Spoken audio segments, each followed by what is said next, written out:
Good morning. I call this meeting to order. Welcome to meeting 121 of the House of Commons Standing Committee on Indigenous and Northern Affairs. We recognize that we meet on the unceded territory of the Algonquin Anishinaabe peoples.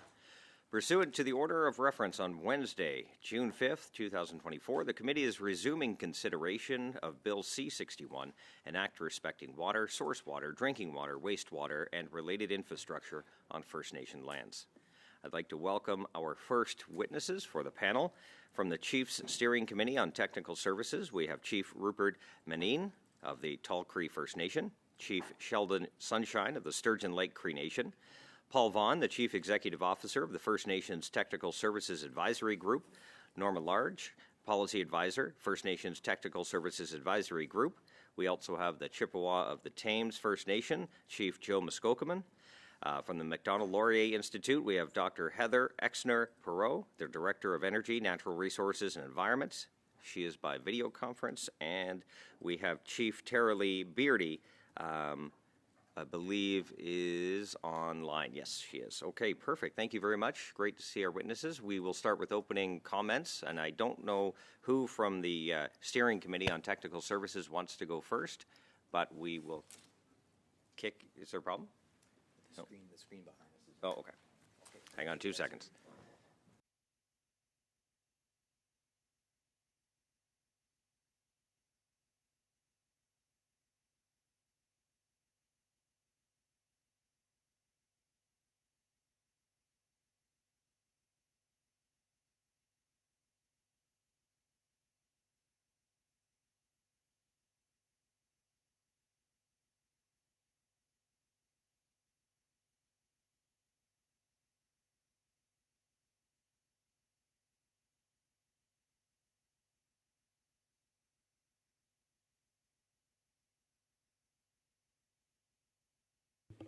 Okay, it looks like just the screens are off behind me, but ignore that. The screens are on. We are doing the television feed. So who would like to go first? We have 5 minutes for the opening statements.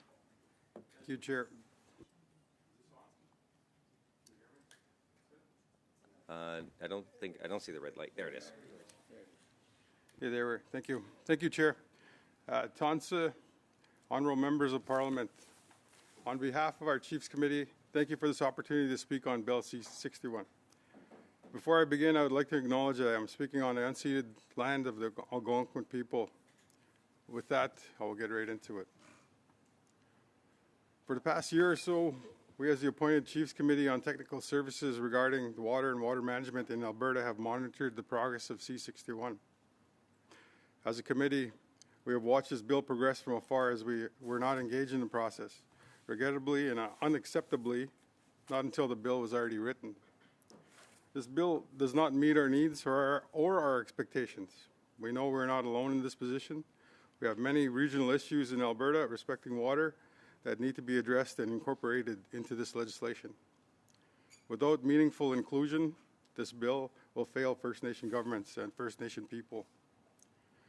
We must state here on the record that the Assembly of First Nations is being used to manufacture consent. And this must not be allowed.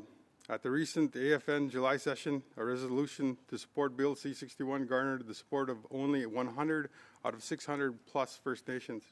And yet Canada asserts positions of strong engagement and support from First Nations throughout the development of the bill at every opportunity. This is false. Canada continues to hide behind AFN to manufacture consent to pursue the very things that we want to talk with you today. Please note that our committee will be submitting a substantive assessment of our concerns, and that will include additional issues about specific aspects of the proposed legislation itself, as we understand that the line-by-line work is still to come by this committee. Today, I want to spend some time expanding on our deep concerns of how C-61 ignores the unfinished business related to treaty. Bill C-61 does not meaningfully consider or incorporate our inherent and treaty rights to water in its framework for addressing water and water management issues. The treaty relationship is being ignored in this law, and this is unacceptable to us as treaty nations. Treaty 6, 7, and 8 nations have an inherent jurisdiction to water within our territories, We hold sacred spiritual and cultural connections to water. The health and protection of water for the current and future generations is paramount to our well-being. Canada cannot continue to fail our peoples with this, but if the bill stays in its present form, it will. There's a slight reference to this bill to self-governing and modern-day treaty agreements, but not a single reference to our numbered treaties. We want to know why. This goes to an issue that appears to be the elephant in the room, and that is that Canada, through this legislation, is continuing to deny our inherent and treaty rights to water. This is a fundamental flaw in this legislation as currently drafted. Canada is boastful about protection zones, concept set out in this legislation, in hopeful theory that this can be an improvement from the status quo, but only, and I emphasize only, if you have a willing government partner. This is a bit of a fantasy land thinking. There is nothing binding in this concept, no legal obligations, no teeth. What happens if you don't have a willing government partner? First Nations in Alberta region have been left out of significant water planning initiatives in the province of Alberta, and Bill C-61 and the addition of the protection zones provides no assurance of this changing. This is our current reality in Alberta, who, as you have been told by our colleague leaders from Treaty 7, continue to assert that it owns all water in what is called the province of Alberta. We are here today to remind you as parliamentarians that Alberta is an incorporated entity that has no sovereignty, and in fact was created well after our treaties were made in 1876, 1877, and 1899. At no point in time did we cede or surrender our inherent rights, our territories, and this includes water. What has happened over time has been a gradual, complete interference in our way of life. Successive governments in Canada, whether liberal or conservative, continue to disrespect and dishonor our treaty rights and make a mockery of our treaty relationship. We are asking you to reconsider this, and if you don't, then realize you will be complicit in the continuation of the situation. What is at stake here is the honor of the Crown, and we expect, as Canada's own UN Declaration Action Plan states, it will give its good faith dealings under treaty. With that, I will end, and I'll take questions. Hi. Thank you very much, Chief. Actually, perfectly on time. Next up, we do have Chief Joe Muskokeman.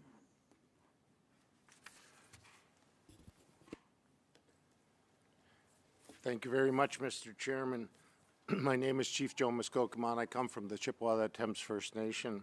I'd like to also introduce a councillor of ours in youth, Representative Kingston Huff. I wish to acknowledge, first of all, that we are on the land and territory of the Algonquins of the Anishinaabe. I also wish to acknowledge that our ancestors and our natural life and lands and waterways also exist here. I wish to acknowledge also the government, the representatives at this table, for undertaking this arduous task towards First Nation clean, safe drinking water and infrastructure. I'd like to begin my conversation by, first of all, supporting the delegation from Ontario, from the Chiefs of Ontario, on their representation in terms of the critical need to advance this issue in a way that has sustainable funding, and I want to delve with funding for a bit. In terms of the modeling that is not actually even being suggested in there, there's actually no new suggestions towards turning jurisdiction over to First Nations to create economic modeling so that as either individuals or collectives we'll be able to design our own economic models that would be reasonable and sustainable within a local geographical area. I think it's important to empower the First Nations, and not only the Water Commission, but also the proposed Water Commission, but also the First Nations, and creating, and not only recognizing, but promoting how to create those water sustainable solutions within their region. It's no longer good enough for ISC to simply come to the table and say, because you're close to the City of London, you should be able to connect to the Huron pipeline, and it's more affordable. When in fact, we have gone through 20 years of looking for solutions to solve the water problem at Chippewa, and all what's happened is we've had to do study after study after study for some 20 years. And at this point, when the government comes to us and says, well, you can connect to the municipal pipeline, no one even knows if that pipeline can sustain the growth of the regional economy that's within the City of London. No one has done that study. We are one of the fastest growing regions in Canada with proposed high-speed rail coming in the near future. And so the growth has been growing exponentially within the City of London. Let me give you an example of how, in fact, some of that growth has impacted upon us. Over the last 5 years, as monitoring the Thames River or the Dishgan-Zibi that flows past our community, over the last 5 years, there has been 7 million liters of partially treated or raw sewage overflowed into that river. Now, let's put that in perspective, ladies and gentlemen. That is equivalent to 537 Olympic-size swimming pools. The impact upon that river, we can no longer get substance from that river. It is too far polluted, regardless if it's within the guidelines of the environmental guidelines within Ontario. The accumulative effect within that river and the amount of damage ecologically, environmentally that has taken place over my lifetime is pronounced, to say the least. That is where one of our major sources of water comes from, is the aquifer of that river. And we no longer have, we have Band-Aid solutions to water filtration systems. We have a 35-year-old distribution system within the city or within the community that is unsustainable. At this point, we're operating at 115%, and we're breaking down almost on a daily basis. When there is a power surge or power outage, the system goes down, and we're on the brink of collapse over any length of time. So while in fact this becomes an opportunity to look at new legislation, I challenge you to say that it also becomes an opportunity for you to look at new possibilities for First Nations. How can we, as situated as close to the City of London, partake in the economic growth that is currently going on within our region, when in fact we do not have reliable, sustainable, or affordable infrastructure to offer industry? We are not in a natural resource-based area. We are in a manufacturing and production-based area that requires labor reform, that requires economic reform, infrastructure reform, and the price of land and housing, as we all know, is a critical element, is going up in our area, and we cannot sustain it. So I would ask you to look at a very critical issue, and that is view it from the point that if there is an economic region that can come forward with new ideas for sustainability, affordability, and for the development, that give us the opportunity and back us with a long-term financial solution. We're not coming for upfront money. We're coming for a brokerage money in order to invest in our communities. And so we can invest in the economy. And therefore, we can coordinate and collaborate with the municipalities around us on that economic and sustainable growth. I thank you very much, Chairman, for your time. Thank you very much, Chief, for those words. Next up is Dr. Heather Exner-Perot from the Macdonald-Laurier Institute. You have 5 minutes. Thank you, Chair and members of the committee, for hearing my testimony. My interest here is not to question the rights of Indigenous peoples to clean drinking water or the jurisdiction that First Nations have over water on reserve. Like almost all Canadians, I find the lack of access to clean water experienced in many of our Indigenous and northern communities to be a source of embarrassment. I understand it is a complex technical and political issue and applaud any good faith efforts to address it. My interest, rather, is as a policy analyst with expertise in resource development and Indigenous affairs. While I applaud the motivation behind this legislation, it is poorly drafted. The bill uses broad language and is ambiguous in its interpretation and application. If left unimproved, it will create unnecessary uncertainty and likely conflict for First Nations, landowners, industry stakeholders, and other levels of government. And it will be left to the courts at great public and private expense to try to interpret what is intended from the legislation. This is not in the best interest of either First Nations or Canadians in general. I will endeavor to be more specific. First, many key concepts are under or ill-defined in the bill. The circularity is best illustrated in the definition of protection zone. In the definition section, the bill states that protection zone has a meaning assigned by regulations made under subsection 21.1. But under subsection 21.1, it says the minister must make regulations defining protection zone for the purposes of the Act. Evidently, there is not, as of yet, a definition of protection zone. This seems backwards and unhelpful, especially considering the affirmations made about First Nations jurisdiction over protection zones and their prominence in the text. Similarly, the bill uses the terms adjacent and source waters without defining them, though they could be interpreted as meaning lots of different things and have very important connotations in the bill. And it consistently uses the term First Nations lands, which is ill-defined in Canadian law, instead of using terms that are well-defined. To me, there is a world of difference between reserves or land reserves for Indians, as described in Class 24 of Section 91 of the Constitution Act, and which the definition section refers to, and First Nations lands on the other hand. The latter is often used interchangeably with First Nations territories, which is often understood to mean most of Canada, barring Inuit lands.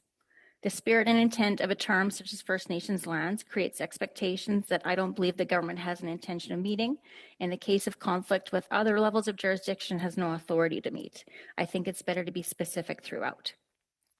Other areas of uncertainty, the bill provides for First Nation law to prevail to the extent of any consistency or conflict over a provision of an act of Parliament. But it does not say what happens if two or more First Nations laws conflict with each other. The bill provides that the quantity of water available on the First Nations lands of a First Nation must meet their drinking, cooking, sanitation, hygiene, safety, fire protection, and emergency needs. But it does not say what happens if the water available isn't adequate. And it commits the Government of Canada to taking traditional knowledge into account in all decision-making regarding water services on First Nation lands, including with respect to measures related to water services that can mitigate climate change. It's not at all clear what measures this could be referring to, how water services could either exacerbate or mitigate climate changes. I won't further belabor the ambiguous drafting of the bill, and I will submit my questions to the committee in written form so they are easier to respond to. I'm not a lawyer, and I expect the government has lawyers they can ask to tighten up the language. But I want to finish by making one point. There is widespread consensus, even from this government, that we need to reduce regulatory barriers and improve permitting certainty in order to get things built in this country. Major projects and infrastructure that we need simply to maintain our quality of life, things that most Canadians take for granted but are starting to be compromised, basic infrastructure and development that many Indigenous communities are still waiting to enjoy. And yet our lawmakers continue to pass legislation and advance policies that further add to that uncertainty, that keep investment at bay, and ensure the courts will need to be involved at some point in the future at great time and expense. Poorly drafted legislation does not benefit First Nations, but it does apply cost to all Canadians. I support many of the tools introduced in this bill to ensure clean water on reserve, including expanded jurisdiction, higher standards, and more funding. But I would respectfully request that this committee apply its talents, ensuring the bill is clear, constructive, and implementable from day one. Thank you for your attention. Thank you very much for your testimony. Next up for 5 minutes, we have Chief Tara-Leigh Beardy online. Good morning. Tante, Terry Beardius Nagasun. I come from Tatasquia Cree Nation in Split Lake, Manitoba. We live in a community which is 900 kilometers north of Winnipeg, Manitoba. We have over about 2,500 residents. Our community lies on the banks of Split Lake, which is fed by Manitoba's two largest rivers, the Chief Nelson River and Beardy, the I'm sorry to interrupt. The interpreters are just having a tough time hearing you. Do you mind moving your microphone? Yeah, perfect. Let's try that. Okay. Maybe we can do a quick test before we resume. Maybe could you say a few words, Chief? Good morning. My name is Chief Terry Beardy from the Tatasquia Cree Nation. Good? Yeah. Okay, looks like we have a thumbs up. Thank you. Okay. Okay, so I come from the community of Split Lake, which is 900 kilometers north of Winnipeg, Manitoba. We have about 2,500 residents. Our community lies on the banks of Split Lake, which is fed by Manitoba's two largest rivers, the Nelson River and the Churchill River. These rivers have expansive watersheds that include Lake Winnipeg and extend west to the Rockies and east of northern Ontario, including the English River systems that is polluted by mercury. So many pollutants in these systems will find their way to Split Lake. For centuries, the water in Split Lake, the Nelson River, and the Churchill was the lifeblood of our people. It contained all the resources we needed. Water for drinking, fish and wildlife for food, the medicine plants. Fish was one of the mainstays of our diets, present at every meal. Sorry, But Chief. starting Sorry in to the interrupt you again. Sorry. 1960s. We're just having a tough time hearing you. Okay. We need to suspend, sir. Maybe we could suspend for a couple minutes while we do another sound check on you, Chief Beardy. We'll suspend momentarily.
Figured out.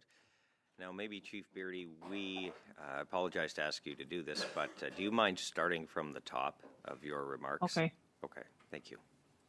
We'll start the 5 minutes over, and the time is yours. Okay. Good morning. Sensei, my name is Terry Beardy. I'm from the Tatasquia Cree Nation. I'm the chief of the Tatasquia Cree Nation. So I come from the community of Split Lake, which is 900 kilometers north of Winnipeg, Manitoba. We have about 2,500 residents on reserve. Our community lies on the banks of Split Lake, which is fed by Manitoba's two largest rivers, the Nelson River and the Churchill River. These rivers have expansive watersheds that include Lake Winnipeg and extend west to the Rockies and east to northern Ontario, including the English River system that is polluted by mercury. So many pollutants in those systems will find their way to Split Lake. For centuries, the water in Split Lake, the Nelson River, and the Churchill River was the lifeblood of our people. It contained all the resources we needed. Water for drinking, fish and wildlife for food, the medicines, plants. Fish was once a mainstay of our diets, present at every meal. But starting in the 1960s, our water changed. Where we once had perfect clean drinking water, right in front of our community, our water became murky and dirty. Our lake was flooded, river banks eroded, and our beaches disappeared because of the artificial regulation of the lake by Manitoba Hydro. So this caused, our elders noticed that the water quality had changed, and they didn't understand why, because Manitoba Hydro built a hydro dam at Kelsey without our knowledge or without our consent.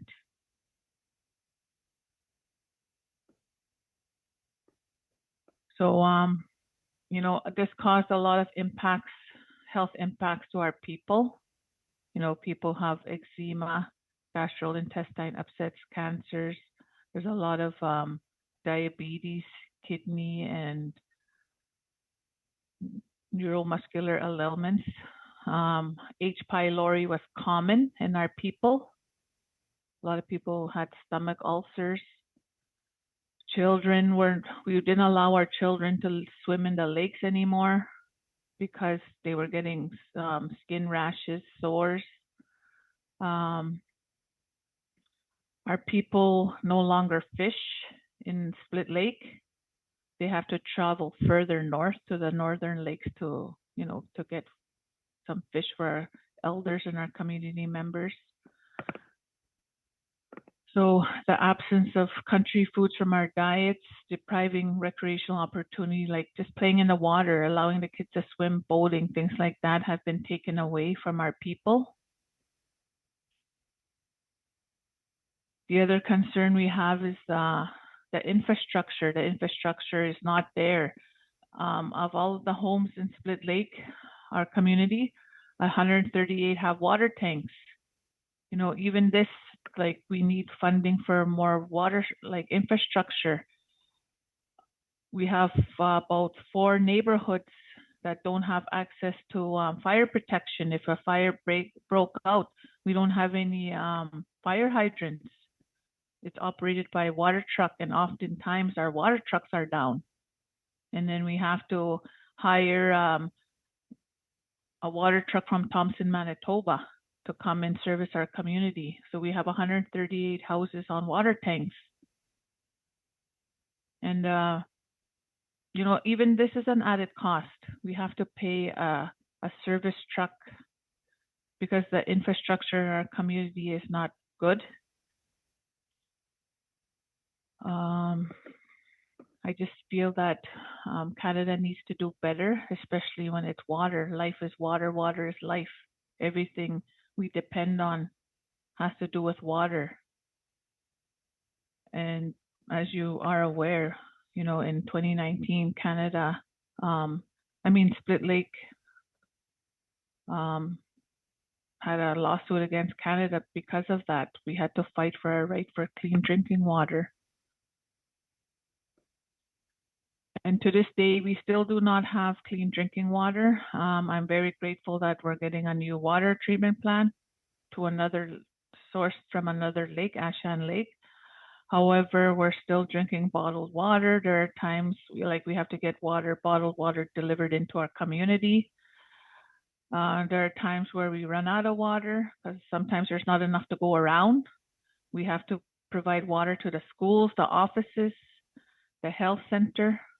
For years, the nursing station always brought their own drinking water in bottled water, but not our community. But thankfully, we now have bottled drinking water because our current water treatment plant can't, it can't clean the water safe enough for us to cook, to bathe our children. Our children are still having skin issues to this day. So I just want to thank you for giving this opportunity to express the issues we are facing in our community of Split Lake. Again, I just wanted to say that our community is located north of the 5th to 6th parallel, and we're west at 96, so we're up north in northern Manitoba. And it's quite remote, and we're luckily we have a road, but there's other communities that do not, such as Shamattawa. They're more located northerly, and we're supporting Shamattawa as well because we still do not have clean drinking water at this time. Thank you. Thank you, Chief, for those comments. We'll have more time to expand on what was said during the round of questioning, and we will start with the first round for 6 minutes. Mr. Zimmer. Thank you, Mr. Chair, and thanks to our witnesses for appearing. My questions will be for Dr. Exner-Perot. And my question, it starts off with, does the lack of northern water infrastructure pose a risk to our Arctic sovereignty? And I know, Doctor, that you have expertise around the North. And I'm going to quote from your article. It's titled, NORAD Modernization in the North, a Primer. And some will ask, well, how does this relate to water? Well, it very much does. The bill itself we're talking about says an act respecting water, source water, drinking water, wastewater, and related infrastructure on First Nations lands. So from your article, the base infrastructure grid, the network of transportation, communication, power, and water lines that Southerners take for granted does not extend into Canada's Arctic.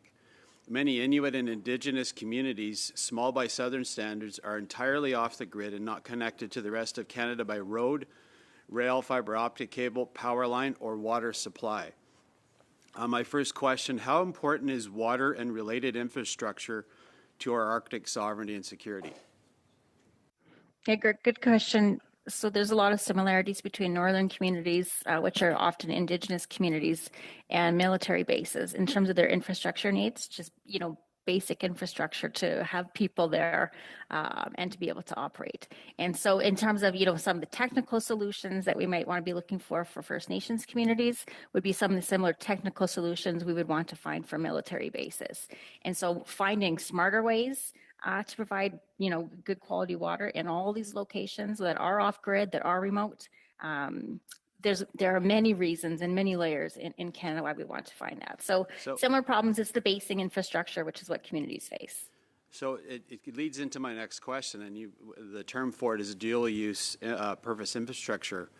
And I would see it too, as like you see it, as a possible solution to getting water-related infrastructure built in the Arctic and to these Indigenous communities. And this is referring to the Standing Committee on National Defense in its 2023 study, A Secure and Sovereign Arctic, again from your article, that the Government of Canada, when and where possible, in collaboration with territorial and Indigenous governments, as well as Indigenous development corporations, ensure that military infrastructure in our Arctic include dual-use benefits to close the infrastructure deficit in Arctic communities. But the article goes on. At a visit to Yellowknife in the days following the Defence Policy Update announcement in April 2024, Northern Affairs Minister Dan Vandell further affirmed there would be significant opportunities to invest in multi-use infrastructure to support the military's operations in the North. But as CBC, this is the article, but as the CBC pithily pointed out, Vandell did not explain what those communities would involve. The DPU does not address the recommendations and exhortations of parliamentarians to develop multi-purpose northern infrastructure. Key words here, in any concrete fashion. Again, more announcements, but little on outcomes. One significant contributor to past failures has been the lack of a coherence between political and departmental goals. However, in the case of multi-purpose infrastructure, there is a reason to believe that a common view that supports both the needs of D&D and the goals of Parliament is possible. And again, with all these endless announcements, but little in terms of outcomes, last question to you. With such real and present threats to Arctic sovereignty, are you confident the current government will actually get critical water infrastructure built? I mean, I'm not confident it'll happen in the short term. This is, as all the chiefs will know, we've been talking about this issue for decades, and I understand it's also a difficult technical question. This is where something like the Department of National Defense may have the money, the research and development opportunities to be able to produce some technical solutions to the problems that they will have in the Arctic, in the North, that all communities also face. And so trying to be smarter and not just pour money into the situation, but actually find some technical solutions would, is I think an approach that we should be exploring more seriously. We don't see a lot of innovation in northern remote infrastructure. We're usually just trying to apply southern solutions, southern infrastructure to situations where they're just not comparable. Thanks, Doctor. I'll pass the rest of my time to Eric Melillo. Thank you, Mr. Zimmer. Thank you, Mr. Chair, for allowing me to take some time here.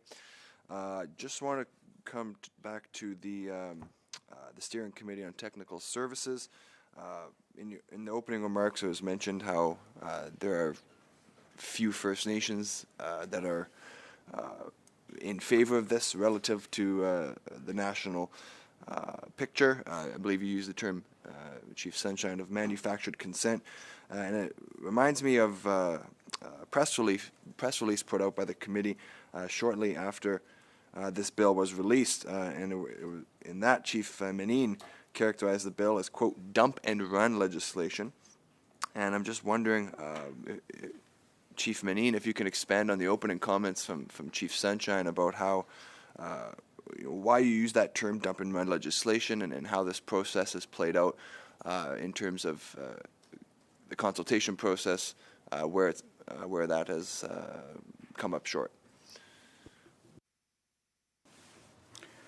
Because the dump and run, in my opinion, is the government is trying to give us this old jalopy, as I was going to say in my speech, but obviously I don't have the chance. But it's basically a broken down old vehicle that they're trying to give us to take over and basically, this is yours, take it and run with it. And I personally don't want that old jalopy in my community. I would rather have a brand new water system, water treatment plant, everything where the Canadian standards are. That's where I want to be. I don't want to be down here taking it over when I should be up here on an equal level with everybody else, all the communities around, all over Canada. And, that is what we want at the end of the day. Appreciate that. Thank you, Chair. How's my time? You are pretty much done. Thank you very much for answering my question. And Ms. Adwin, you have 6 minutes. Over to the Liberals. Thank you very much, Mr. Chair, and thank you to our witnesses for being with us this morning, particularly Chiefs. I know how busy you are and how your time is very precious in your communities. I'm just going to take a couple minutes quickly to also wish my nephew a very happy birthday today. I hope he'll see this clip sometime, maybe. I don't know if he's up this early watching the committee, but happy birthday, Robbie. And I really just want to, start by saying that, we're absolutely committed. I feel that this bill really affirms the government's responsibilities, including that fiduciary responsibility, including being there as a partner should there be, litigation in the future. It's about, raising those standards and ensuring that communities have access to those, excellent services, not just the bare minimum, but again, above and beyond, I think, what we would want to see in the rest of the country as well. So I really feel that that's what we're trying to achieve with this bill. I'd love to start, Chief Muskokum, can you talk us through some of the challenges you've experienced so far when it comes to lifting the long-term water advisories in your community? Is it a straightforward process, or what are some of the challenges you've been experiencing? Could you say again? I'm sorry, I didn't hear that. I speak very fast, I'm so sorry. Can you walk us through some of the challenges that you've experienced in lifting a boil water advisory in your community? Is it a straightforward process, or what does it look like? Well, first of all, it's difficult to get a boiled water advisory moving in your community. And the challenges that occur after that is there's technical, financial, supply chain issues, delivery, elderly having to do special needs for special needs children. There's so much in the emergency plan that needs to get activated all at once, when in fact there's a boiled water advisory taking place. Not only that, but then there's the technical issues of bringing engineers in, bringing testing in. We don't have our testing base here in the City of London. So if we would go back to when the pandemic was on and we were under boiled water, and you're constantly trying to test your water during this emergency, not only for us, but throughout all of Canada and the world, that service delivery isn't there. And so it doesn't come all up at once when the testing to take a boiled water advisory off. Some days the water tests good, and then shortly down the road it falls back down again. Filters, just delivering filters into the water treatment plant, and when you're at 110 to 15% overworked in that, I can advise the committee that the 1 micron filter that is needed to do the final filtration within the system was only lasting 2 days, and there's at $400 a filter. So the cost alone is exponentially escalated, and trying to get the system back online. So it's just not a matter of having a test. It's all of these progressional things that you need to go through in order to not only try to bring the system back online and ensure that there is quality there for a period of time, but it's addressing the immediate needs to the community and to the households, and ensuring that the liability of what you're doing, the liability falls back on chief and council in terms of activating and ensuring that that technical work is being done properly, so that we don't harm our community members. Thank you very much for that. And that liability piece as well, we'll be addressing, I think, in the clause-by-clause portion of this as well. I have such little time. I'm going to try to get to all the witnesses. For the technical committee, I'm wondering, I really hear you on the treaty piece specifically, and I know that if we had just respected treaties, we wouldn't even be in this situation right now. But I'd like to ask you, would you expect that the inherent rights affirmed in Section 6 of this bill fall under the inherent rights the Supreme Court recently upheld in their ruling on C-92 earlier this year?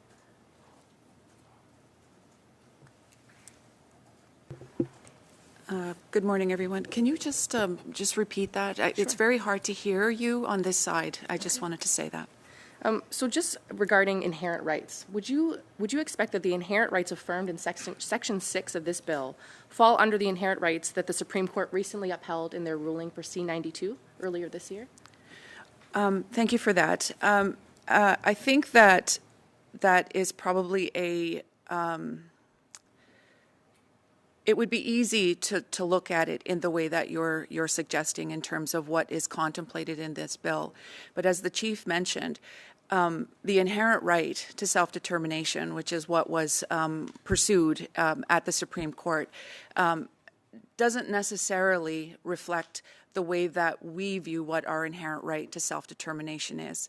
And so while the Supreme Court is certainly raising the specter of First Nations being able to take over a certain kind of jurisdiction insofar as child and family services, on this bill, we feel like the unfinished business of treaty is really where our inherent right shines.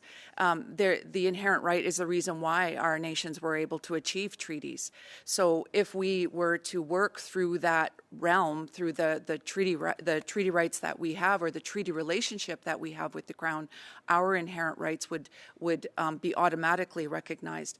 The feeling that chiefs in our region have is, why do we have to work through the Supreme Court of Canada process to achieve something that we already have? And so if we were to deliver based on that, what we're saying is that there would be recognition already that the treaty relationship where we are at now in the place that people call Alberta, we remind everyone here that our peoples were here well before that there was a province called Alberta. And so if we were to start from that space, the inherent right would be delivered, but we're not there. And so we continue to have to go through domestic courts to try and achieve it. Okay, thank you very much. Sorry, missed that one. Next up is the Bloc Québécois for 6 minutes. Merci, Monsieur le Président. Thank you, Mr. Chair.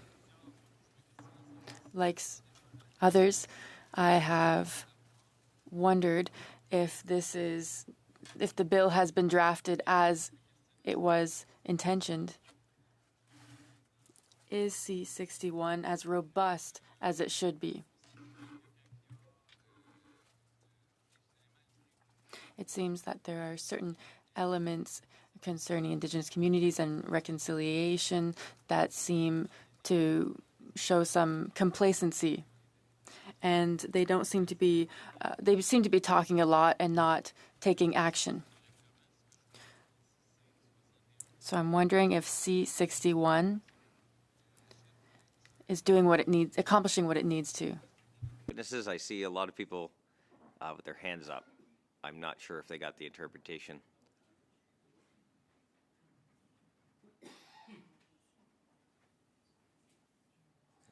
Sorry. You don't get your time back, though. Yeah, now you're at 4 minutes. What are you going to do? Yeah, that's right, and the clock's still ticking.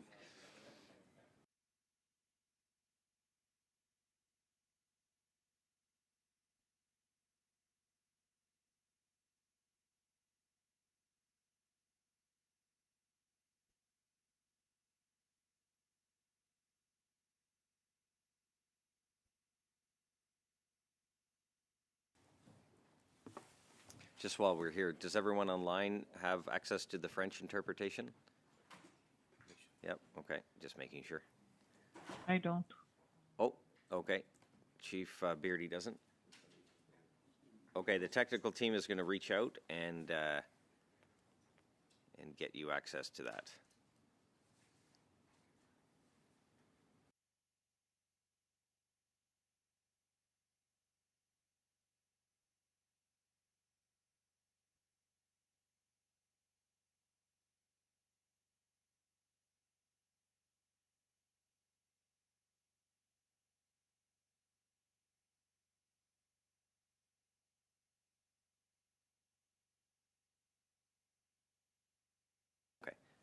Chief Beardy, maybe it might be quicker. If you look to the bottom of your screen, there should be a globe. If you click that, it should have a link to interpretation. Just hit English.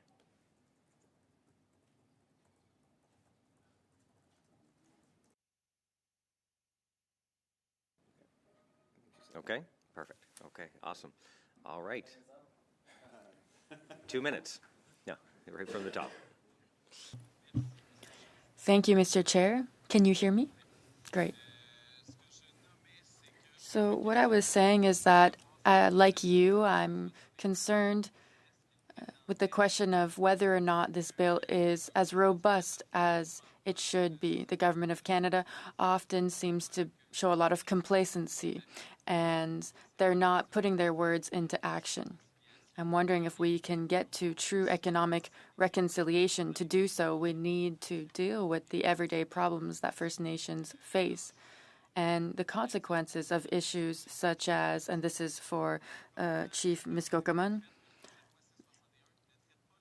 do you feel that Bill C-61 is addressing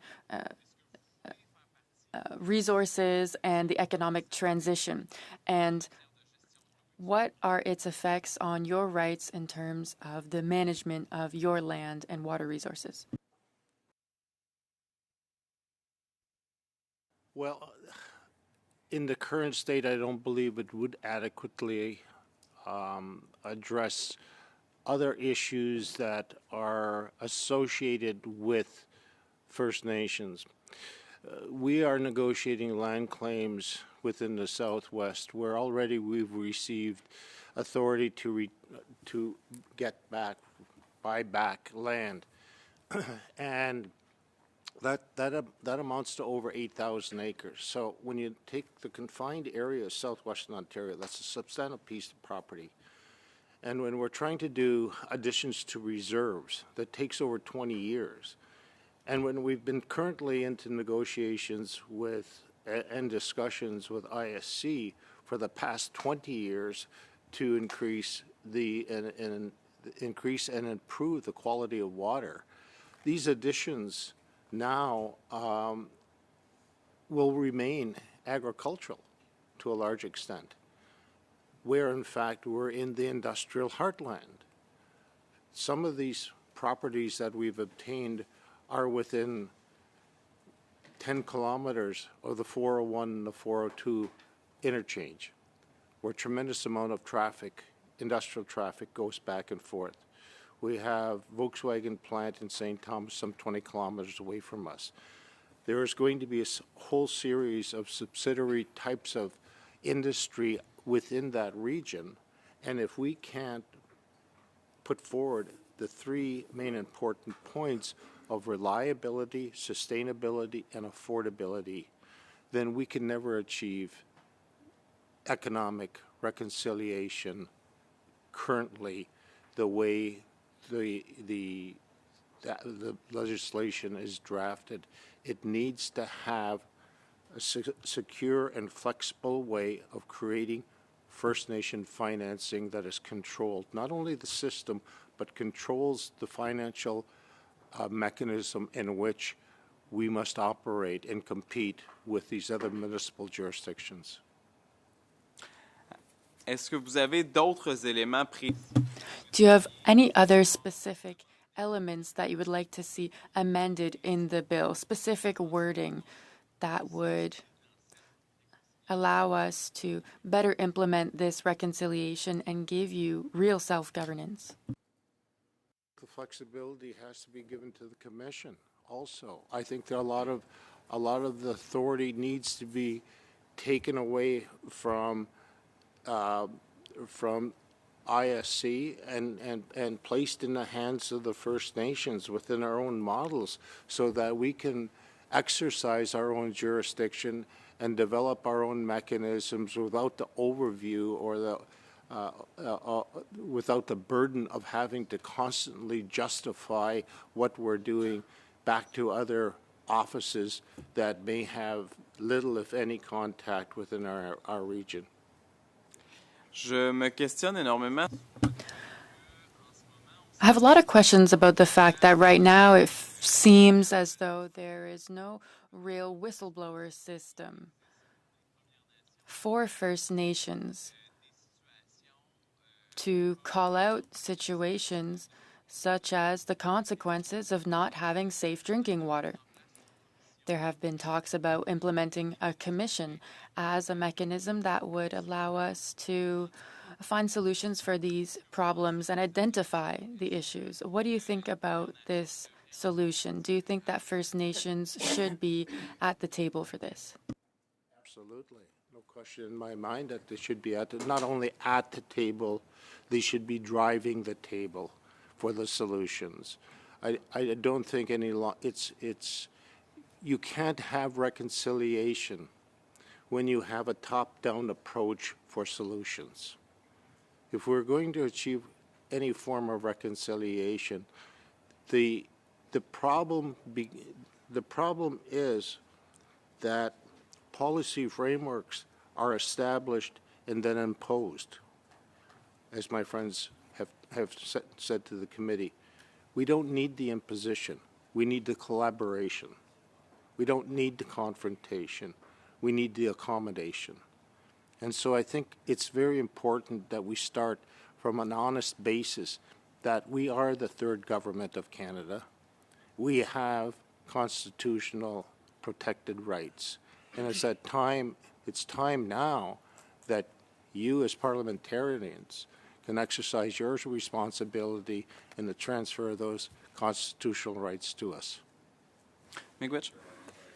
And you're a touch over, but our meeting time is drawing to an end, so I have to go to Ms. Ashton for 6 minutes, please.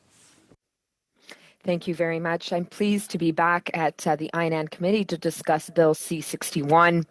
But it's not lost on me that next week in Ottawa, a team of Liberal government-hired lawyers will be sitting in a courtroom fighting 59 First Nations, including Shamattawa First Nation here in our riding, on the very issue of clean drinking water.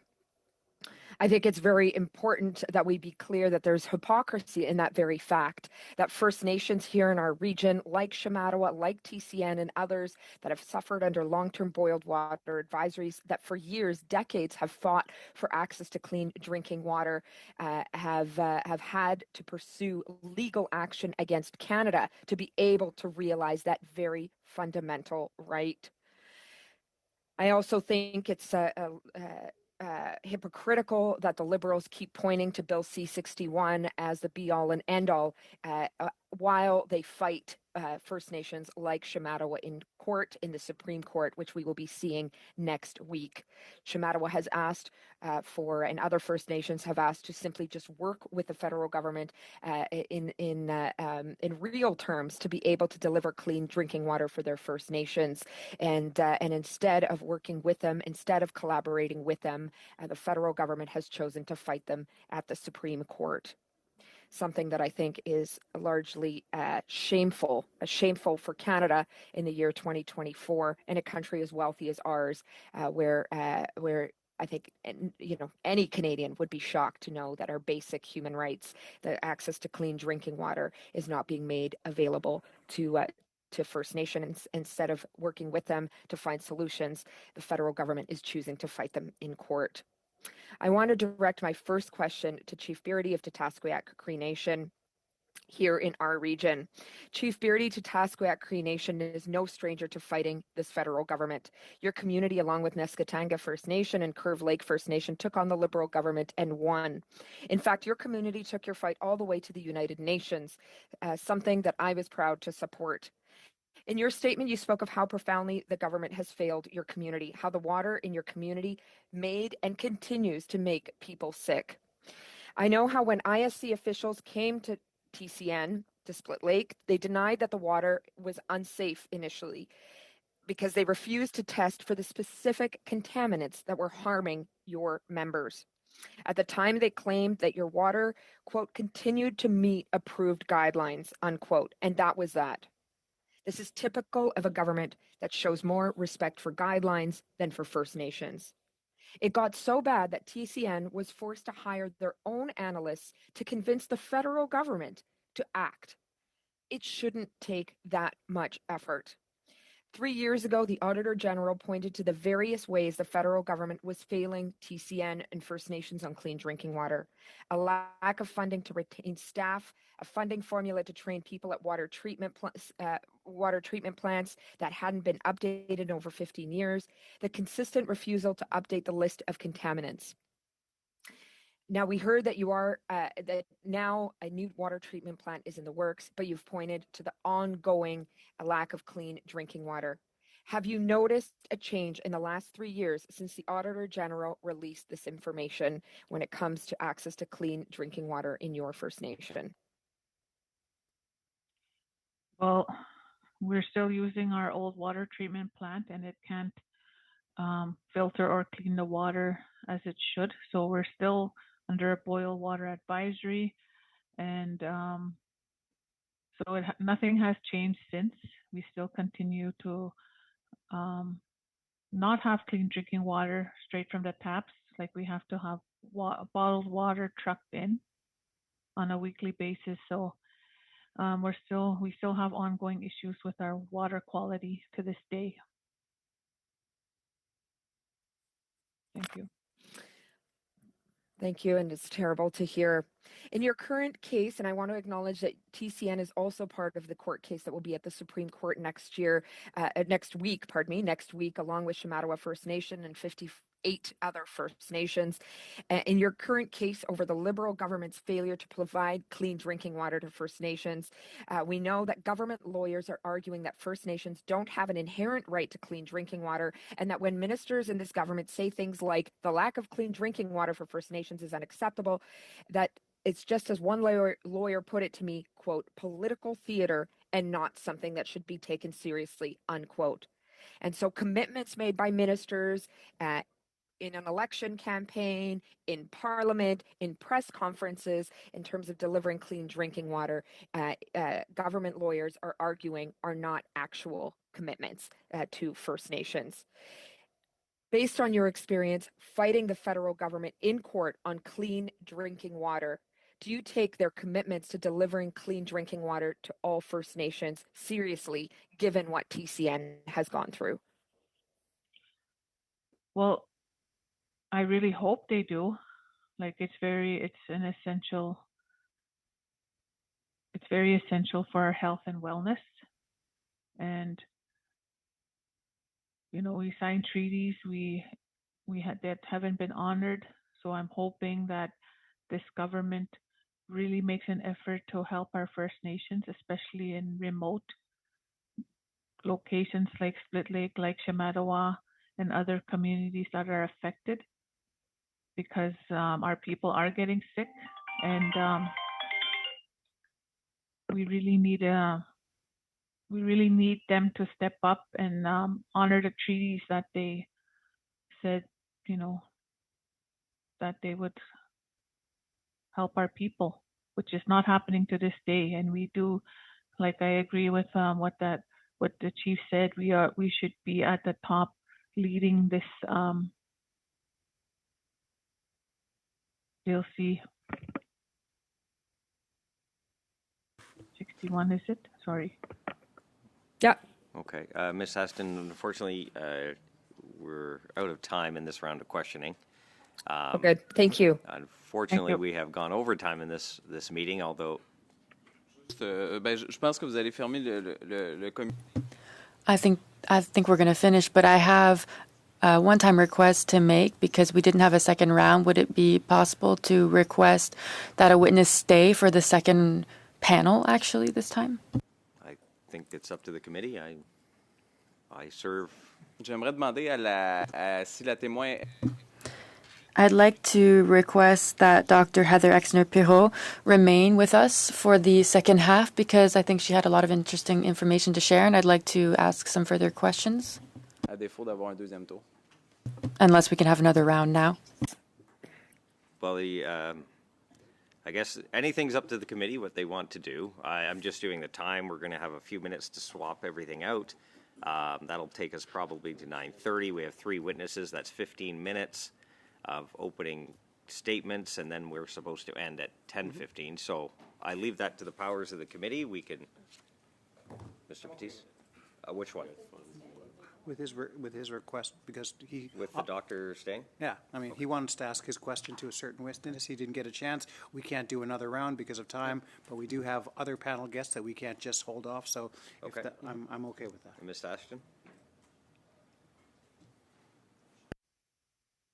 Yeah, I was just going to say, I mean, I definitely understand where my colleague is coming from. You know, I would have liked to have had more time with the panelist from our area who's on the front lines of the fight at the Supreme Court on clean drinking water. So, you know, if we're going down this path, I would like to extend that opportunity to Chief Beardy as well, if she's available. Yes, I'm available. Okay. I guess, first of all, is it the will of the committee, but also the will of the people, Chief Beardy and Dr. Exner-Pirot, do your schedules accommodate this? Yes, I just have to get my kids off to the bus, but I'll be around. Okay. All in favor in the committee? Everyone's fine? Okay. All right. Thank you to our witnesses. We will suspend very quickly to get our new witnesses in, and we appreciate your testimony, and we'll look forward to further conversations. Suspending.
As we continue this committee meeting, I would like to now welcome our witnesses for the second panel.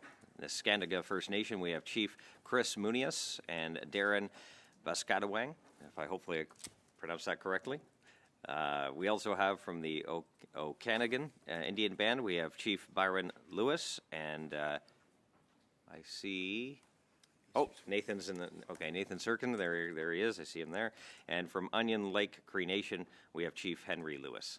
So what we usually do is start off with 5-minute opening round to each of our witnesses. So we will start with Chief, is it Chief Munias is going to start, or is it Darren starting? No? Okay. Chief, it's all you. You have 5 minutes. All right, okay, thank you. My name is, for those of you that don't know me, my name is Chris Munias, Chief of Niskananga First Nation. If some of you don't know where Niskananga is situated, it's on 430 kilometers north of Thunder Bay. It's a remote flying community.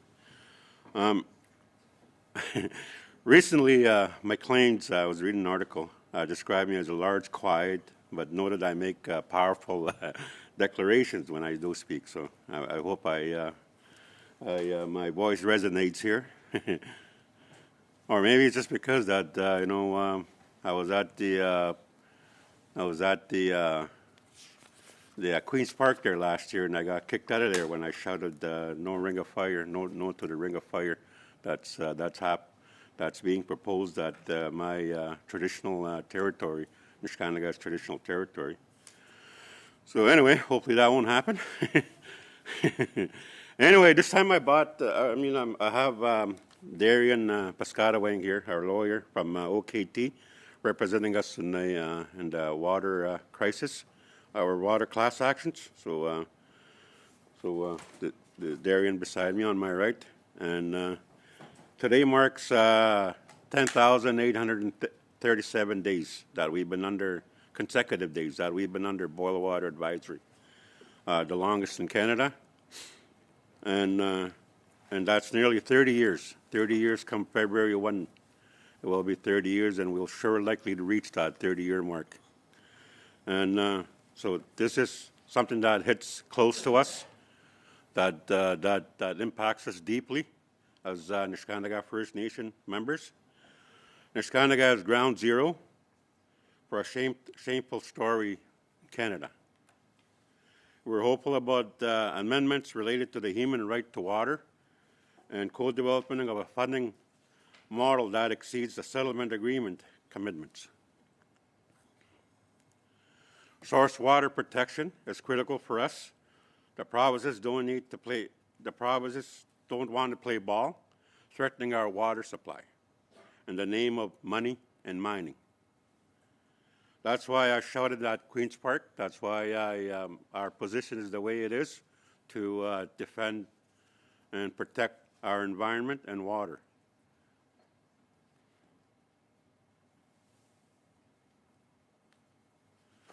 But we've asked the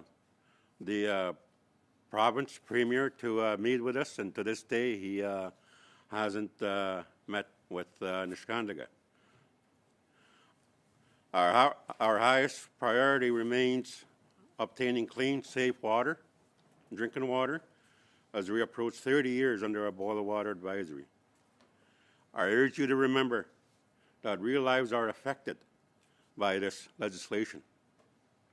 Failing to pass it means condemning us and communities like ours to continue lacking essential legal enforceable quality and quantity standards. That's why we launched a class action with Tatasqueyak and Curve Lake. We demanded legal changes to recognize the harms caused by government's inaction and Parliament's failure to do more than just say, may act. Today, people in Niskandaga suffer from severe eczema, chronic mental health issues, and our other health crises due to water contamination. We have people from Niskandaga that cannot go home because of the boil water advisory. We have people that are stuck in Thunder Bay because of the boil water advisory. We have people that are approved to do home dialysis but cannot go home because of the boil water advisory. On January 2, I took my best friend home in a coffin because he couldn't go home. He was stuck in Thunder Bay because he couldn't go home to do home dialysis because of the boil water advisory. I have an elder sitting behind me. His wife cannot go home because of the boil water advisory. That's why we are that's why it deeply affects us. The settlement that we reached represents a new dawn for us. Central to this agreement are key provisions to ensure our boil water advisory ends and new ones don't arise. That's the main reason why we were in the class action, and that's the biggest, most important thing for us, is to make sure that we have a standard of water in our communities, so this doesn't happen again to us or any other First Nation in Canada.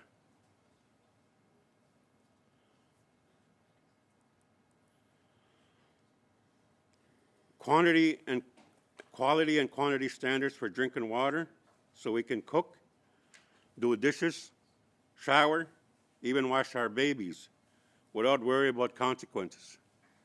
Those things we cannot even do at home. We're only given 1.5 liters a person to do all that stuff. Imagine you living 1.5 liters to do all the stuff that's listed here. Clean, dishes, wash yourself, wash your babies, cook. Actual costs for operations, maintenance, and infrastructure upgrades. Shifting the conversation from crisis management to rights recognition. The bill makes progress, and it must ensure funding to meet the needs and standards for quality and quantity of water. It also needs to uphold source water protection, essential for our communities. Parliament hasn't done enough in the past.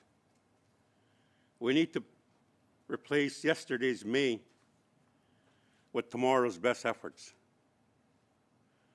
We can't afford with just may, which led to 3 decades of hardship for Niskandiga. We need action. We need protection. We need to make sure those legislations are there to protect us, make sure it doesn't happen again. So my message from Niskandiga is clear. Pass this bill with the amendment suggested by First Nations Advisory Committee. We need you to act now. We don't need perfection. We just need your best efforts. We don't want to start over neither. Don't start over. We have something that we can work on. Let's move forward. Thank you, Chief. Thank you very much. Chief Lewis, I believe you are next for 5 minutes. Good morning.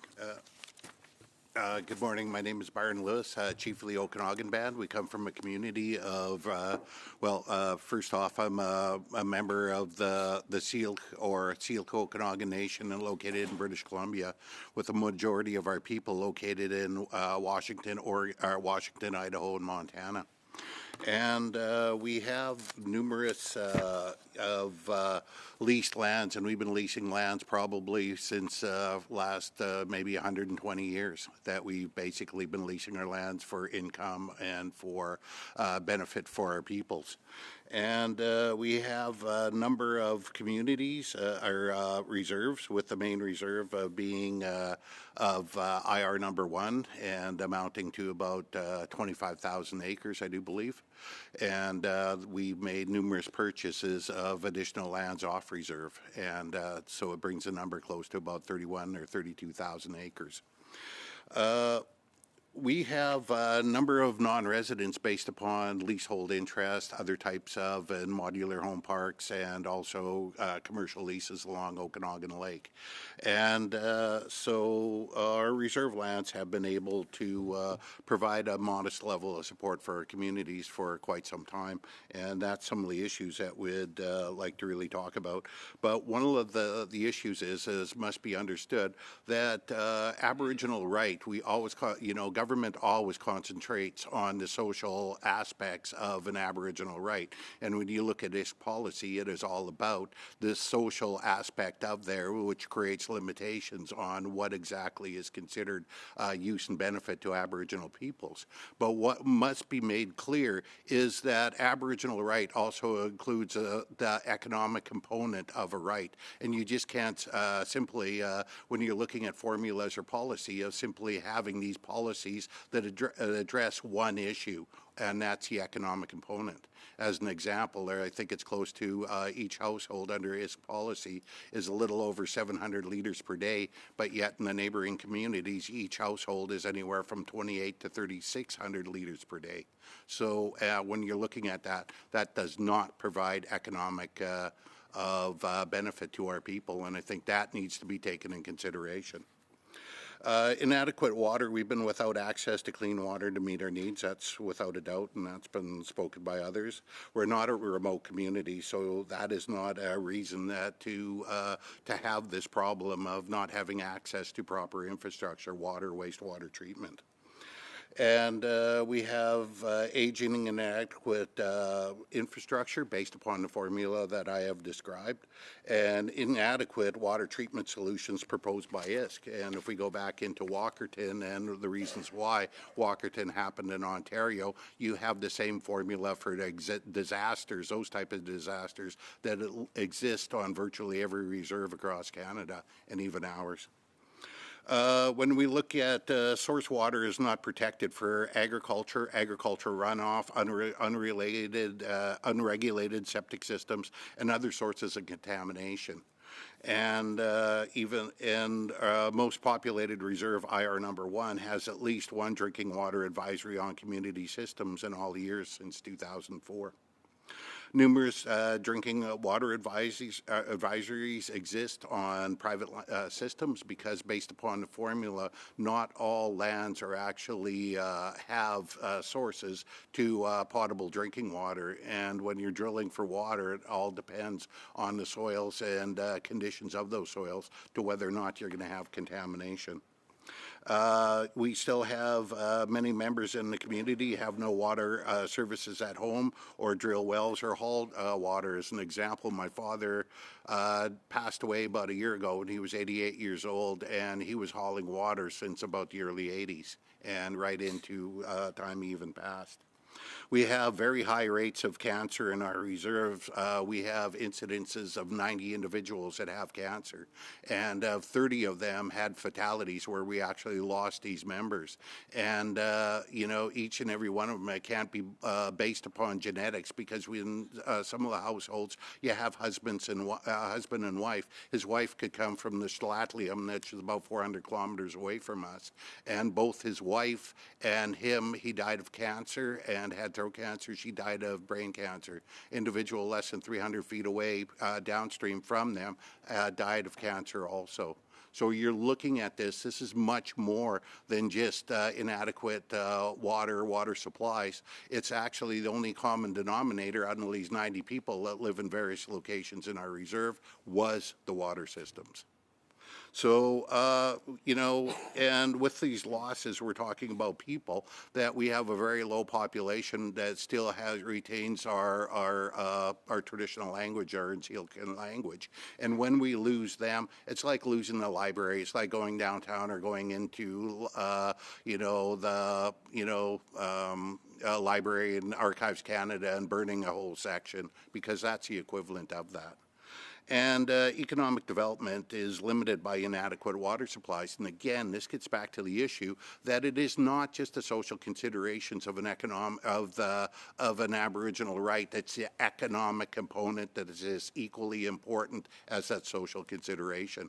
We are the only communities in Canada that are basically only given social considerations in terms of developing our societies, while every other community in Canada develops based upon social and economic considerations. So one pays for the other. And what this is doing is just continuing on is to create that dependence on basically government largesse, for better terms. And that's all you can describe it as, because that's at the mercy of government, and that has not been friendly to our people. So I think I'm getting close. Over, but I didn't want to cut you off because you had some important things to say, but we probably will get to expand on that during question time. Next up is Chief Henry Lewis.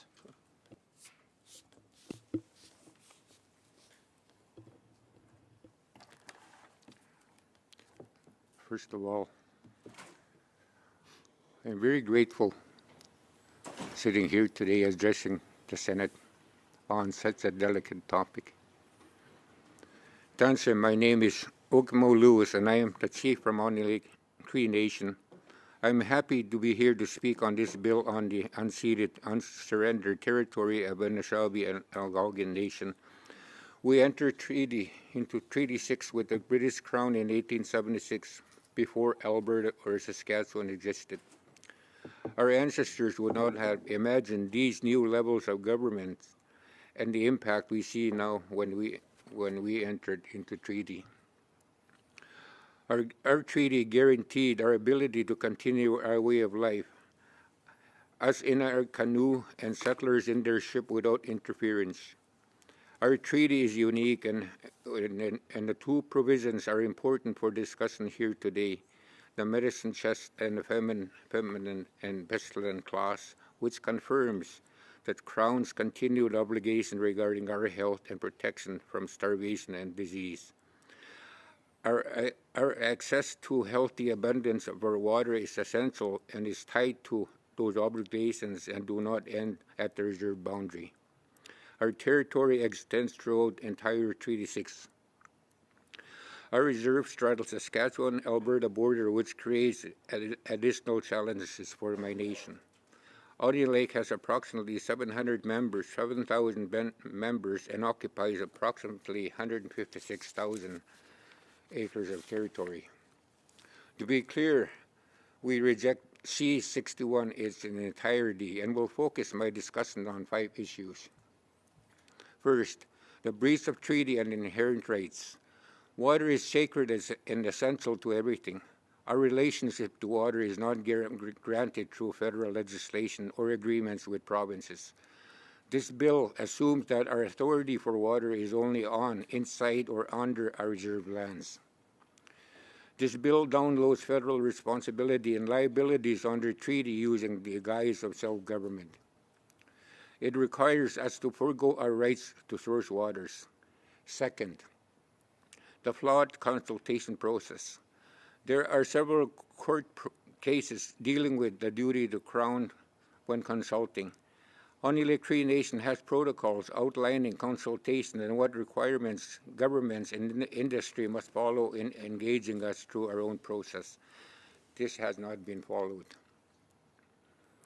Federal representatives from ISK and DOG were at this committee on June 12 describing the process that was used, and they said we consulted with Modern Treaty, Self-Governing First Nations, and AFN. Onion Lake Cree Nation is an independent nation. We are not involved with the corporate body of AFN or any tribal council, nor do they speak on our behalf. AFN and other corporate bodies are not rights holders, they are corporate bodies.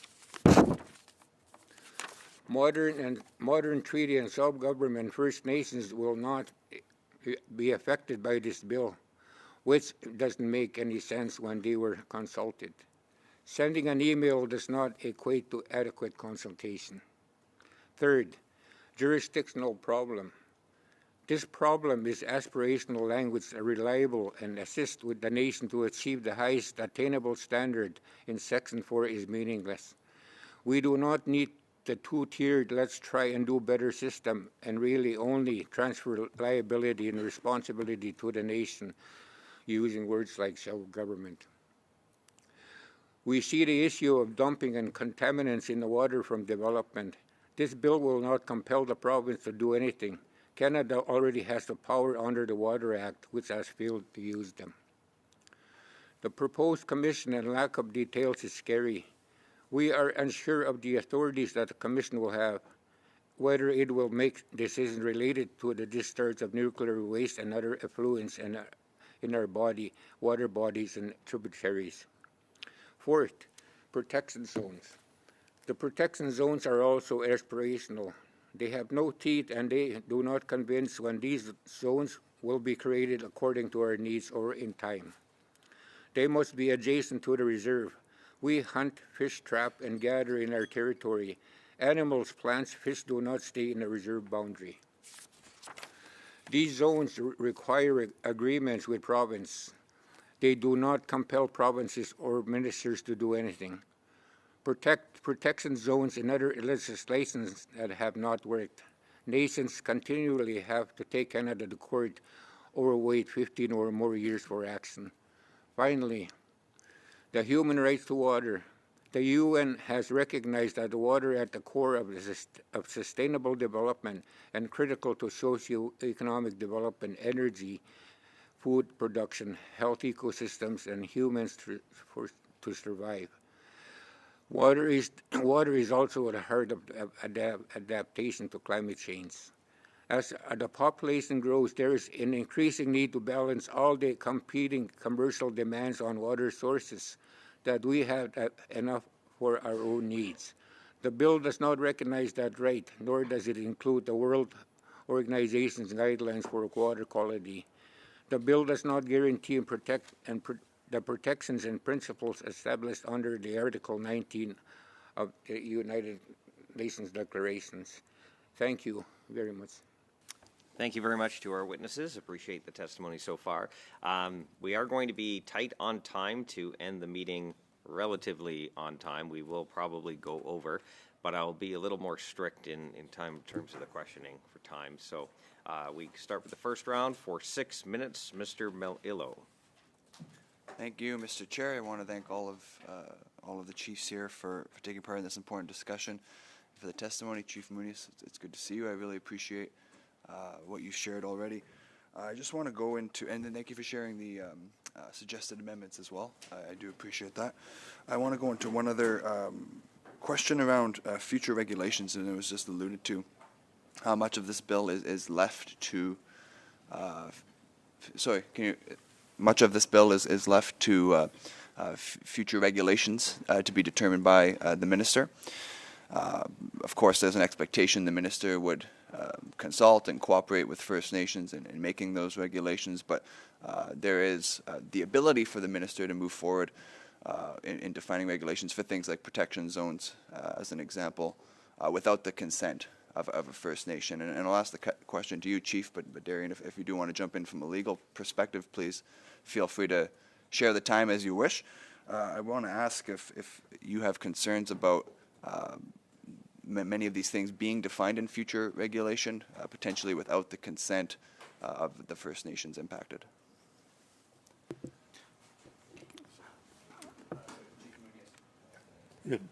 Yes, so thank you, Chief, for appointing me to take this answer. So the most important part in our mind of what this bill does is that it sets out that the government has to take best efforts on the parts that the Chief Chris just mentioned, on standards for quality and quantity.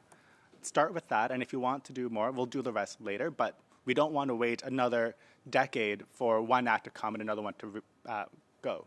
So let's start with this now, and then, of course, if we want to do more on future regulations, let's consult. But for now, we don't want to see the opportunity pass.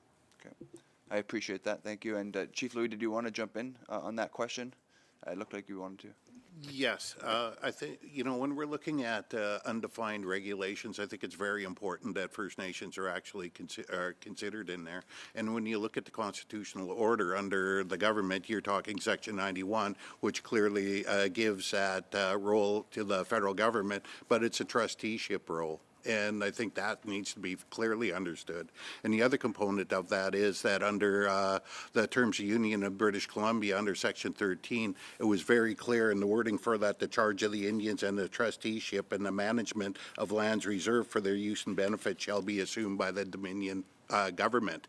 So clearly, constitutionally, in British Columbia, when you're coming there, you do not speak to the provincial government. You actually speak to us in terms of any type of issue that is that will affect us. And I think there needs to be an understanding that there must be the ability to enforce Section 90 or Section 80 or Section 81 of the Indian Act that talks about the issue of us being able to pass laws and regulations. But in the two issues in there, what it says we have that authority is for health and public safety. I mean, you can't be more clear about water and water legislation, but we also need the ability to enforce that, and that's been a failure of government all along to not enforce our bylaws. Thank you very much for that context. Both of you, I appreciate it.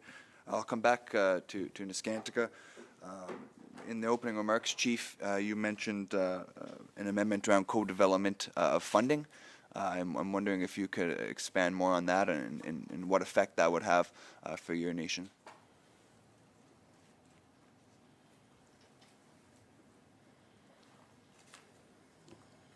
I'm having a hard time hearing. Yeah. Yeah. I'll try to speak a little closer to the microphone. Yeah. I just said, Chief, in your opening remarks, you mentioned a potential amendment around co-development of funding. Yeah. I'm just, excuse me, I'm curious if you can speak more to what that would look like and how that would be of benefit to your nation. Well, a lot of times that when things are being developed or legislation is being developed, the First Nation Indigenous communities don't get a chance to be involved. Like, you know, especially when we're talking about consultation and things like that. And one of the chiefs earlier mentioned about it's not just an email, and we need to sit down and really take a look at those things that will affect the First Nations, the communities, and we don't see that both in federally and provincially, and all the time when we're asked to support something, we're not there because we don't have that opportunity, and that's what that would really strengthen things that the relationship, the things we're trying to do, and it's just we need involvement. Thank you very much for that. I appreciate that. And Darian, if I could ask just sort of a follow-up on the previous question around the regulation framework. The language of consult and cooperate, again, I'm not a legal expert, but it does seem very broad. I guess, in your view, what would be that interpretation, and could it be more solidified to be consent or something that more closely resembles consent from a legal standpoint? Mm-hmm. So I think this is not, I can't see the red. So broad can actually be good because it allows more ability for the government and the communities to define what that looks like on a nation-by-nation basis. And by requiring consent, requiring too much, can actually put too much strain on the communities where they may not have capacity to do so. So when we think about how do we create structures or how do we create funding mechanisms or whatever the regulations may look like, we need things broad so that it can be figured out later on a nation-by-nation basis. Thank you. Is that my time? Yeah. Okay. Thank you very much. Over to Mr. Batiste for 6 minutes. Well, thank you, Miigwech, Walaliok, Hi, for your testimonies today. It's been really interesting hearing from you today. I live in a Mi'kmaq community of Eskasoni, one of the largest Mi'kmaq community in the Atlantic. And your testimony very much today reminds me of my grandmother, because I can remember growing up living in Eskasoni. She was in another community called Budladek, where every Sunday, to go to Sunday dinner for her, we would fill up these big blue containers of fresh water for her that we would take to go to see her every Sunday.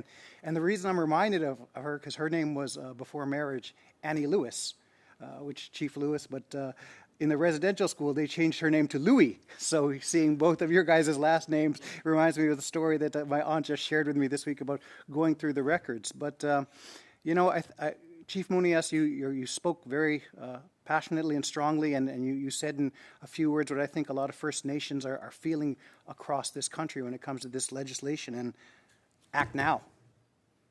How many more generations have to fill up water bottles for their grandmothers? And don't start over, because we need to get this across. And I look at some of the things within the purpose of this legislation, and I see it recognizing within the inherent right within 4A, and talking about the need for sufficient, adequate, safe, quality drinking water. And moving forward, where I would recognize as UNDRIP in here, also saying that there should be minimum national standards, that we should be closing the infrastructure gap, and protecting source water protections, all of the things that we keep hearing from First Nations communities and witnesses, and it feels like maybe there's a disconnect, or there isn't that trust in government, and for 300 years of reasons. I mean, we're celebrating our 300th treaty from our nation next year, so there's all kinds of reasons. So Chief Munias, I guess the first question is, should we put, instead of having government doing the implementation of this? Should we have a First Nations authority, maybe regional authority, doing this work on behalf of First Nations because there's no trust really within government with First Nations? As a starting question. Yeah, I think a lot of times that, especially when things are happening in our territories, in our homelands, that we want to make sure that we're part of it. We're so far as taking the leading role and making sure we know what we want. We know how we live. We know we've known for many years since time immemorial what our community needs. And it wasn't until we hired an engineering firm that the government believed that we required a brand new water plant. But my community has been saying since 1995 that we need a new water plant, and not until that we made that demand to. When we were evacuated, when we made that demand to say that the only way we're going to go home is we need a table. We need a table so we can have those discussions, positive discussions that we can work off from, and those things didn't happen for a while, and of course that one of our demands was to get what actually happened investigation on the water plant. And since then, since science proved that Neskantaga needed a water plant, then that's when the government started saying that yes, you guys do need a water plant. But we've been saying that all along, and it's almost the same thing that we do need to take the leading role. We do need to take the work in partnership. We need to work in partnership too. There's unlimited things we can do if we work together. Thank you, Chief. Chief Lewis, you said that this legislation downloads liability to First Nations. I've read through the document. Can you show me where that exists in the articles that says that we are offloading our responsibilities on water to First Nations communities? Well, if we're going to ask, No, it's to Chief Lewis said that. Sorry, Chief Lewis, I got you all mixed up. Yeah. Very close. Okay, for that question, I wish my technician was here for that. I have technicians that look after these matters for me. But when it comes to the delegated authority, it's very evident. Offloading and delegation is being offloaded to the provinces. It's very evident, and we have proof of that. But other than the question by itself, I delegate that to my technician for that.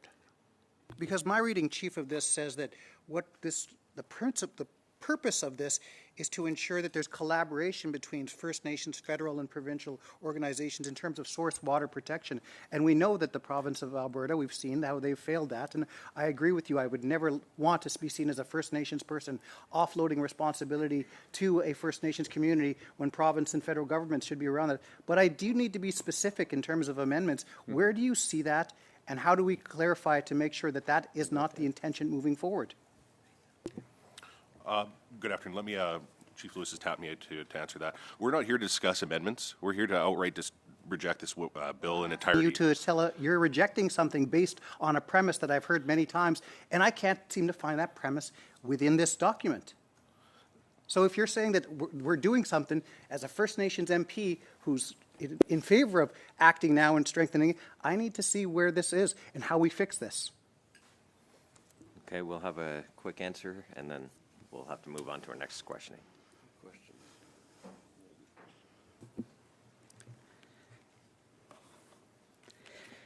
I think if you look at the ISK Act of 2019. No, but hold on a minute. I'm answering your question. Okay. The ISK Act of 2019, we are told by ISK, by the department, by Minister Haidu, that it intersects with this law. and that the intention is, as the chief just said, for a gradual transfer of all programs and services, which includes water, wastewater, and related infrastructure, if you look at the ISK Act. So when you look at Bill C-61, relative to how it intends to build Indigenous governing bodies like the First Nations Water Commission, and you look at the ISK Act in tandem, you see what we're concerned about. So Is it's that not- there is, that the C-61 creates the legislative basis for the offload that is planned through the ISK Act of 2019. The devolution pathway that Canada began in 1961 is being delivered through successive legislative mechanisms, and on water and wastewater and related infrastructure, we are talking about C-61. So you cannot separate those two things, sir, with all due respect. So it's not in this legislation, it's in another legislation. Sorry, we're already 2 Point of minutes order. over. We're already 2 minutes over, so I'm going to have to move on to the next line of questioning, but I do have a point of order. Ms. Ashton. Yeah, I was simply to say we were clearly over time very concerned that witnesses that clearly disagree with the government are being treated this way. We should respect what they have to say without going back at them. Okay, Ms. Ashton, understood. Now we're going on to our next line of questioning from the Bloc Québécois. 6 minutes. Merci beaucoup. Madame. Thank you very much, Ms. Exner-Pirot. First of all, sorry about having to drop your kids off. Thanks for your flexibility. I hope that you were able to catch the bus for them. I was very interested in hearing you speak further to the suggested amendments, specific amendments. You said that there's a lack of clarity in definitions. Specifically, pertaining to the question of who regulates water. So I would like to ask you these more open questions. What changes should we be making? We're coming to clause by clause soon.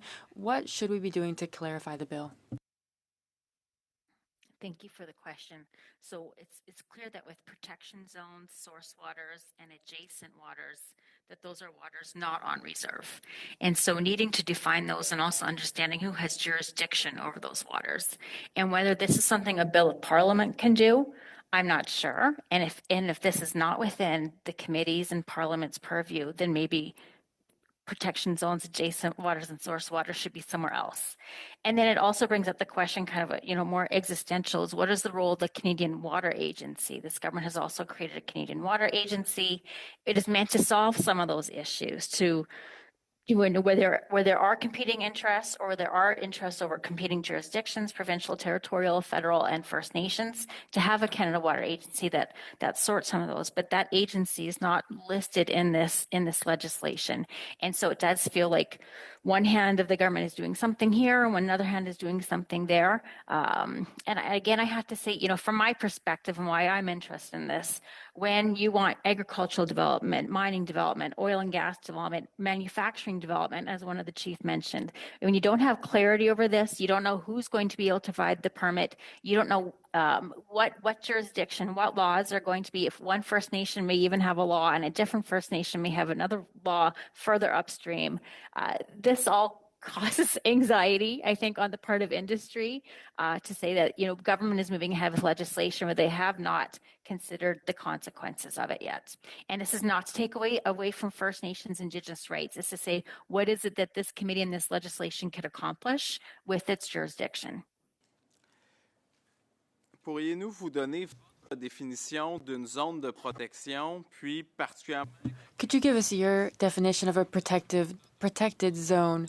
And some Indigenous groups are asking for more flexibility. Others say that this can cause problems. So could you please give us your definition of a protected zone? I don't have the expertise to provide that. I hope there's some government lawyers, maybe on ECCC, that could further define what they mean by a protection zone. But I would have to emphasize it'd be important for everyone to know what we're all thinking is a protection zone before we pass this law saying that First Nations can have laws over protection zones. À votre connaissance, qu'est-ce qui arrive? As far as you are aware, what happens in situations when we get into different provinces? Because in Quebec, for example, we talk about these protected areas. There's zones that overlap Saskatchewan and Alberta. How can we ensure that there's a better cohesion in terms of water between different provinces? Again, I guess that would be something for the Canadian Water Agency to try to determine. Department of Fisheries and Oceans, I'm sure, probably already has some guidelines.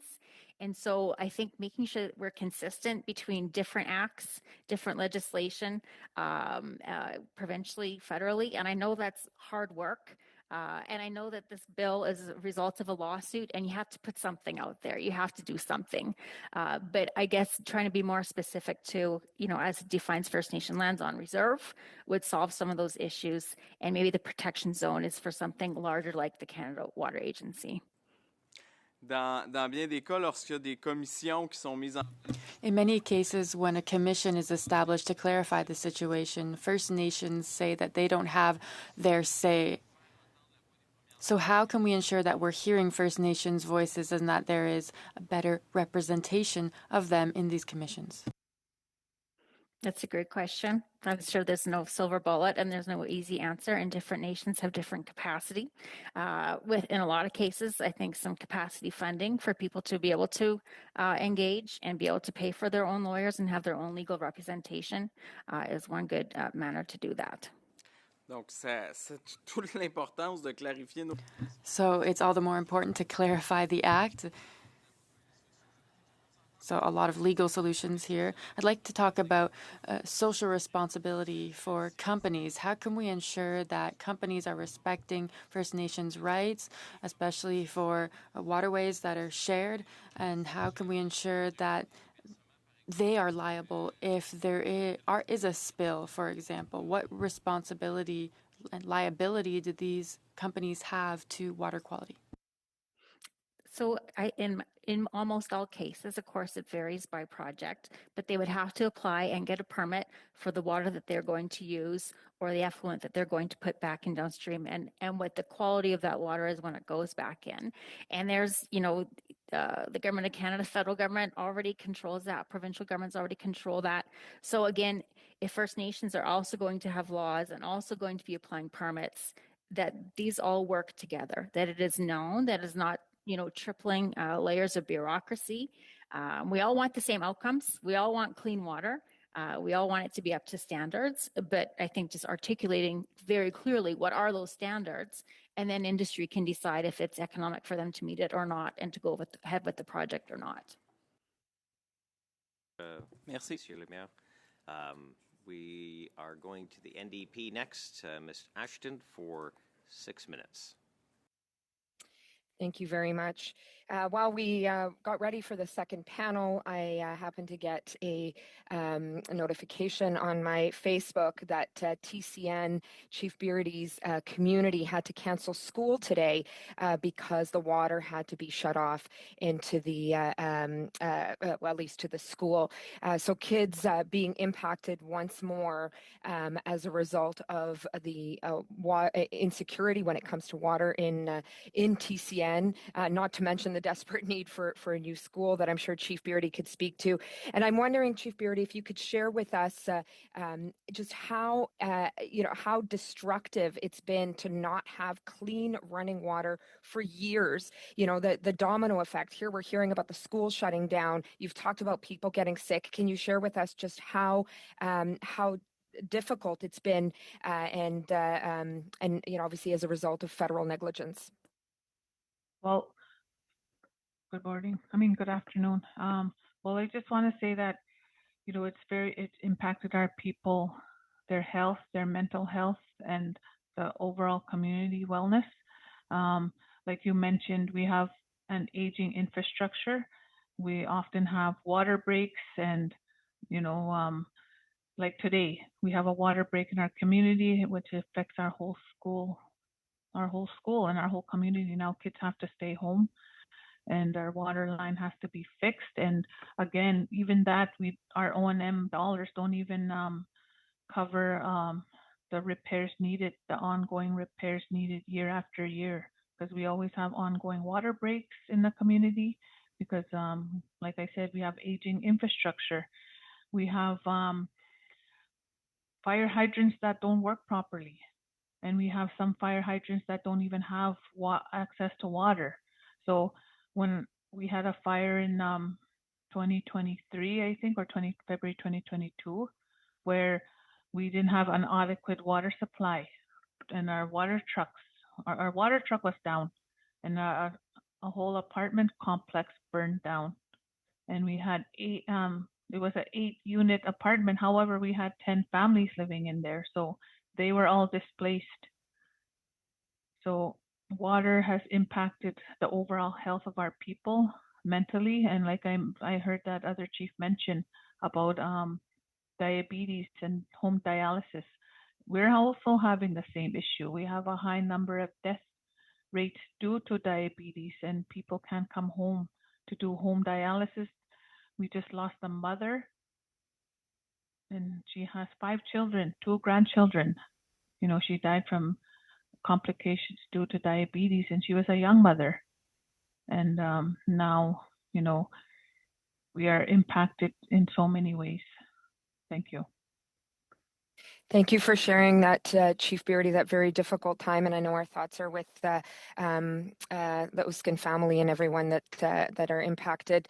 I quickly would like to go to you and then have a moment to hear from Onion Lake. How important is it, Chief Beardy, and to Onion Lake, for Canada to recognize inherent rights and treaty rights when it comes to clean water? First to Chief Beardy and then to Onion Lake. Well, if you think about Canada, you know, Canada is a very rich country. However, our First Nations people are still suffering. We're still at the bottom of the barrel when we should be thriving. We should have homes. We should have clean drinking water for each home. We should have infrastructure for each water, but that's not happening at all. We're at the bottom of the barrel. Our people are suffering, and there are times we don't even have drinking water in our homes for days, especially the people that have water tanks, because we just don't have the resources to make sure that every house that has a water tank can be filled in an adequate time. So there's days at a time where our people are suffering with no water to even wash, clean, or cook. And well, even that, like I said, the bottled water, we run out of that too. So our people are suffering, and that's not right in a country like Canada. Thank you. Thank you, and quickly to Onion Lake. Yes, thank you very much. I'm very happy that you asked that question, because inherent rights alludes to what we had before treaty. Treaty rights negotiations after, but inherent rights were the ones that we had those prior to immemorial. But I'd like to capitalize on a question. Well, I flew 2,000 miles to be here, and I'd like to stress on the importance of the relationship to water as a pipe carrier. I'm a lots carrier, and also, you know, we have a special relationship with water. As a child, 68 years ago, I just about drowned. The water spirit just about took my life. And I was given a second chance in life. And from that day on, I made an obligation to the Thunder Spirit. I'd speak on his behalf. And that's very important to note here. Nobody stresses that importance of our special sacred relationship with water. We were all in our mom's womb in the sacred water for 9 months. 9 months. Think about that. No human being with two legs can ever legislate water. Never. As a spiritual component of it, I came on strong with that. And I'm not going to apologize for that, because, you know, that's the oath I made to the higher power, that I'd work for all of God's creation under natural laws. We are a sovereign nation when it comes to regulations. We have our own laws, and we put our regulations under our own laws. And that's a sovereign position I'm presenting today. Thank you very much. Thank you very much, Ms. Ashton, for your line of questioning. Thank you to our witnesses here today, both in the first panel and in the second. Unfortunately, we are out of time for this committee meeting, but if you do have anything additional to submit, you can do so in writing, and the committee will consider that in the study as we move forward. So is it the will of the committee to adjourn? Okay. Thank you very much, everyone. The meeting is adjourned.